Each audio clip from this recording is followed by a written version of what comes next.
We're here at the Window Film Conference with our second podcast, and I have absolutely enjoyed today so much to see old friends.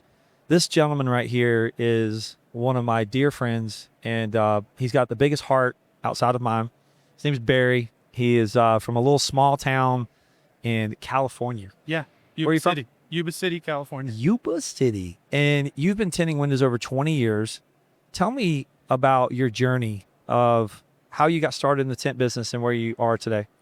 So I started out in the car audio world as an alarm tech. Alarm tech. Yeah, I used to install directed electronics like Viper alarms and stuff like that. And the shop I worked at, we did window tinting. And we used to pull every window out of the car except for the back glass and the windshield. Get out. And we would take them into a clean room and we would tint them, file finish them, and put them back in the cars. Get out. And that's how I started. What? Yeah. Never heard I did this story. that for about, on and off for about 10 years. 36 years in the business. This is the very first time I've heard this story. So Yeah. that's amazing. Yeah, there's actually one other shop still going that does that in Yuba City, California. Get out. And they were trained by the same people. That's crazy. Yeah. So you started in the electronics. Did you ever work for Circuit City? No. Remember them? Yeah. Oh, yeah, absolutely. Yeah. We hated them because they were like our competition. They were price, gouging us. Remember a company called Tweeter? Oh, yeah. Twitter. I think the very first Onkyo home speaker I got was from there. Did you do cardio? I did. Yeah. I did it for about 15 years. I worked for the shop about 10, and then I did it for myself when I started out on my own. Where's cardio gone today? Oh, man. I really miss it. I love subs. I love bass, and all that. And I don't know. I really don't know. But it's gone to boats and ATVs. Bro, I was out on the lake and people have sound systems. I'm like, whoa, I got 12 tins and I got 4 amps. And I'm like, holy Jesus, they're rocking on these boats. Yeah, the shop I started in, that's what we were big into, was boats. Yeah. And so I got a lot of experience early on doing car audio and, building like fiberglass enclosures and, stuff like that. That's a talent. Oh, yeah. Yeah. You got to measure, know the sound and what the airspace is. I mean, yeah. A lot of people don't realize that stuff. The guy I worked for, his name's Ray, and he's from Yuba City, and he's just a master at building stuff. That's awesome. I mean, he's still my good friend. When did you leave the car audio business and get tinting? I left the car audio business in 2010. And I started at Verizon Wireless. Yeah. And I worked there about 3 years. And then I went out on my own. You installed antennas in people's cars? No. And like phones? No. I worked as a sales guy at a corporate Verizon store. No, I remember the Verizon days, 20 years ago, where it's like, hey, I got to get my phone installed in my car. Yeah. Remember those days? Yeah. Oh, yeah. The bag phones. Oh, yeah. Yeah. We actually did a lot of CB work at that car audio place. Remember the antennas? Yeah. When I was tinting cars, I remember taking my Olfa knife and having to scrape off all the little double-sided tape on the back glass. Yeah. Those were the old school days. Yeah, those were a pain in the butt to get out of the way sometimes. They were hard. But they were. I don't know what kind of adhesive it was, but it was massive and strong. It sucked when you had to tint it. Yeah.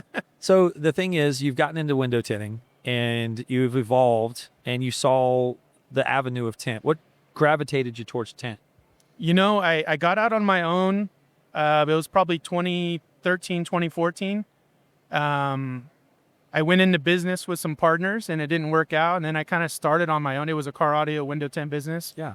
And then on my own, I did car audio window tint. And then I was doing like iPhone, Android repair. So I was like fixing phones at the same time, working late nights. Yeah. It was crazy, man. We worked a lot. But at one point I finally seen, the writing on the wall with, the money coming from window tint back then, right? And we just kind of focused on that, and it was like, back then I can't remember the name of the website that had the,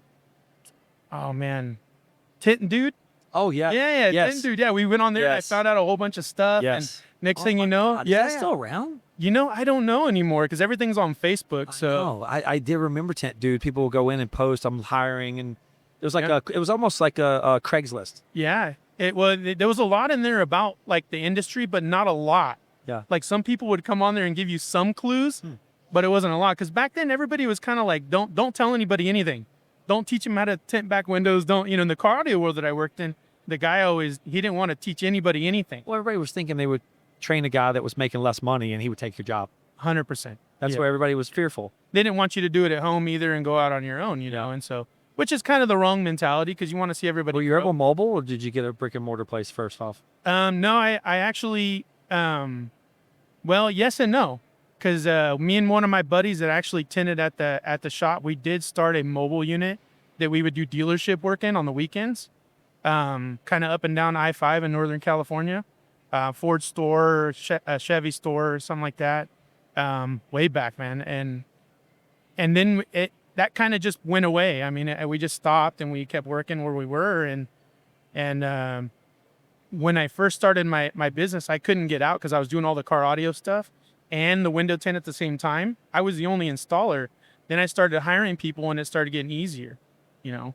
What is the most difficult thing for you running a business today? You know, I would say probably managing employees.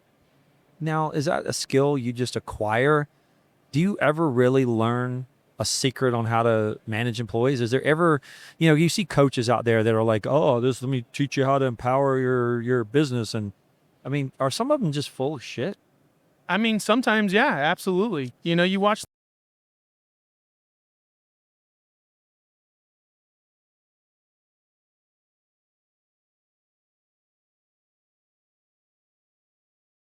from you online on your podcast and stuff, you know, from your original, like when you're on Tint Wiz and stuff like that. Yeah. But I'm just a real dude, man. I don't have any agenda other than to try to share the experiences I've gone through. And I'm like, hey, this is my mistakes and these are the things I did. And, I coach in a way where I say, hey, create a locker room, because I played sports. All I can do is relate sports back to what I do. And if I go, hey, if you have a coach and you want to listen to your coach, you need your other players to kind of enforce the things that we're doing. So if you don't get a uniform team there might be one oddball guy, but normally the locker room and the team will kind of correct that problem. So if you go to the team and say, hey, John over there's kind of being a jerk, and you all kind of team up on John, but if there's one other person in the shop that kind of believes the same thing John believes, the next thing you know, you got a virus. Yep. So if you can go around John and go, hey guys, like, listen, I love you. You're a great guy. You do a great job for me. Can you go talk to John for me? I let my team talk to the other guys. I'm like, what's your problem? And then I let him report back to me. And then people feel empowered that they feel part of the decision-making process. Yeah. That's one thing that I've seen that worked for me. It actually works for me too. Does it? I kind of do the same thing, kind of like nonchalantly. Right. Yes. Totally nonchalant. Yeah, I'll be over in the corner with one of the guys and go, man, I don't know why he's acting like that today. Jeez. You know, and then next thing you know, the guy goes over and talks to him and say, hey, what's going on here? And then next thing you know, it kind of corrects itself sometimes, but then other times, of course, you know, there's other measures. Have you ever just walked in and fired somebody? I have. Is it a hard decision to make? Absolutely. How do you feel emotionally when you fire someone? Nervous, you know. Why? I get all nerved up because I don't want to affect that person's family that way. I want him to grow and I want him to learn, and or her. Have you ever dated a girl? Yeah. Before you got married? Absolutely. Did you ever break up with a girl? Absolutely. Same thing. Yeah, same exact thing. It's the same thing. I didn't even think of it that way, but yeah. It really is, right? It's nerve-wracking, right. You know? You're dating some girl for a little bit. You're like, I don't really want to date you anymore. Yeah. And you're not cleaning the house or whatever. It's whatever reason, right? So I relate it to, I was dating somebody and now I'm not. Yeah. Now I'm dating somebody new. Yeah. And that new person is, I don't know, technical. I guess it works. Yeah. If you turn it this way, whatever. Oh my God. How do you tighten this thing? I don't even know. It's all good. I think it's the cord. I think it's more the cord pulling it. There you go. There you go. Yeah, it's crazy. A lot of businesses I talk to online, like Facebook groups and chat rooms, this has been a difficult year. I would say out of all the last 5 years, this is probably one of the most up and down, inconsistent years. Would you agree? Absolutely, 100%. What do you think it is? There's a lot to it. I think a lot of people are watching what's going on, in the government. A lot of people are watching what's going on in the automotive market. They're not able to buy like they used to. A lot of people are kind of saving their money. I've noticed an uptick because we started working 7 days a week at one of our locations. Smart. And our Sundays are like, 6 to 7 cars a Sunday. And I've never seen that before. We used to try to do Sundays by appointments and it never worked, so we just kind of didn't do that. But So what are you doing on Sundays? You're just open on Sundays if people are yeah, coming? we just 8 to 5, we're open, we book, just like we do through the whole week. And like we'll get four cars and the next thing you know, you'll have 2 or 3 walk-ins. So on a Sunday, run the math. 6 cars. What do you average? $300-$400 a car? Probably $400 a car. Okay. Yeah. 6 cars. That's $2,000, $2,400. You do that times Sunday. How many Sundays are there? And I'm 52. Yeah. It's a lot of money. That's $100,000. Yeah. Yeah. You just made back what you're missing in a lot of the inconsistent money. And if you're watching this podcast and you want to make more money, you want to talk to Barry and open on Sundays. Yeah. Yeah. We were actually open Tuesday through Saturday, and then because I have 3 locations. Right. And we went to one of the locations just to test it, and we went to 7 days. We even opened Mondays, and even Mondays did the same thing. And what we're finding out is there's a lot of hardworking people, especially on Mondays up where I live, Yeah. Northern California. Right. There's Labor. a lot of farm workers. Yes. There's a lot of rice industry, stuff like that. Get off on Monday. Peaches, yeah, and they get off on Sundays, they get off on Mondays. Saturday.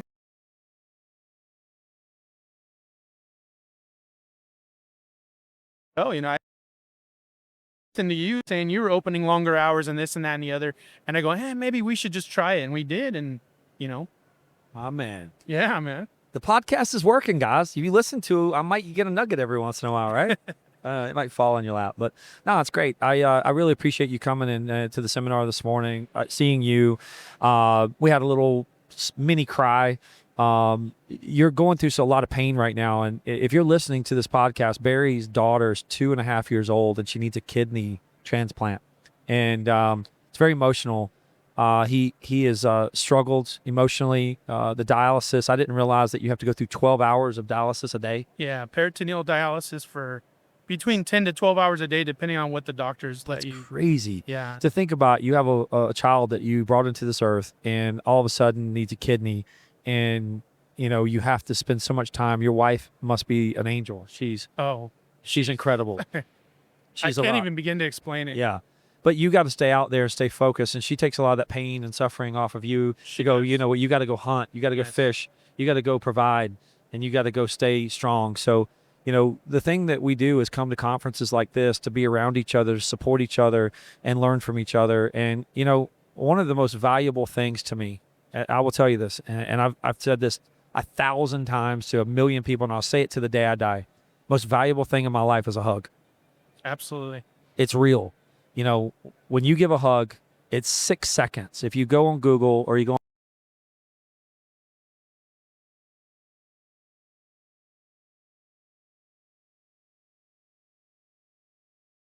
seconds. Oh, wow. I didn't know that. So what I do is now is I hug. You notice I hug. Oh, pretty yeah, good. absolutely. I'm a good hugger, right? Yeah. I'm a big hugger. So letting go. Yeah. I'm not letting go until you want to let go. I start feeling you pull away, then I'll let go.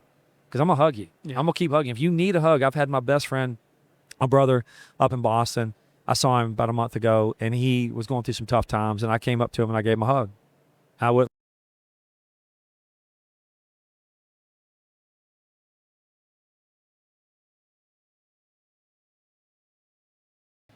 Hug meant the world to me. Yeah. And we didn't have to say any words. Yeah. We didn't have to give people hugs of the people. And if I give you a little tap hug, that's somebody that's an acquaintance of somebody I haven't seen in a long time. Hey, what's up, bro? Well, but if I really have a meaningful connection with someone where I actually miss that person and value them, I'm going to give you a freaking hug. Yeah. I'm going to be like, hey, bro, bring it in. Yeah. How important is it to other men to hug each other and support each other? I think it is very important.